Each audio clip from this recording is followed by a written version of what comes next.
आज या कार्यक्रमाचे अध्यक्ष म्हणून आपल्याला एकदम योजना कशी मिळते त्याच्याबद्दल माहिती दिलेली यूट्यूब संपादक आणि पत्रकार बबलूजी भालेराव सर यांनी आज वेळ काढून आपल्या कार्यक्रमाचे अध्यक्षपद स्वीकारलं आणि त्याला आम्हाला मार्गदर्शन चांगल्या योग्य पद्धतीने केले.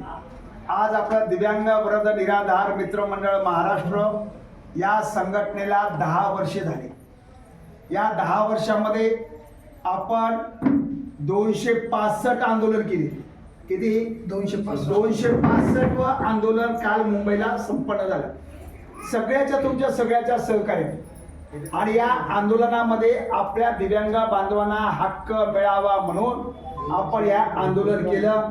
या आंदोलनात तुम्ही मला सुरुवातीपासून 2015 पासून आज 25 वर्ष 2025 पर्यंत सगळ्यांनी साथ दिली आणि याच सभागृहामध्ये माझा वाढदिवस तुम्ही 2 वेळ साजरा केला आणि माझा वाढदिवस माझा जे जन्मदिन आहे ते मी माझ्या दिव्यांगामध्येच करतोय.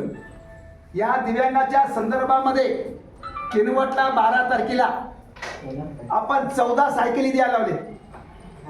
12 तारखेला आपण 14 सायकली, कोबड्या, काट्या आणि एल्बो काट्या अशा प्रकारे वाटप केलं आणि माहूरमध्ये आपण 6 सायकली द्यायला लावली, 3 चाकीसाठी. म्हणजे आपल्या ह्या दिव्यांग वृद्ध निराधारांच्या 10व्या वाढदिवसानिमित्त खरा जो दिव्यांग आहे तो खरपट चालतोय पण त्याच्याकडे शासन प्रशासन लक्ष देत नाही म्हणून आपण ते तेवढं साहित्य वाटप केलं आणि आज तुम्ही आमचा 3घाचा वाढदिवस साजरा केला. कशामुळे साजरा केला? घरी आपल्या मुलाचा वाढदिवस साजरा करायला आई वडिलाला वेळ मिळत नाही.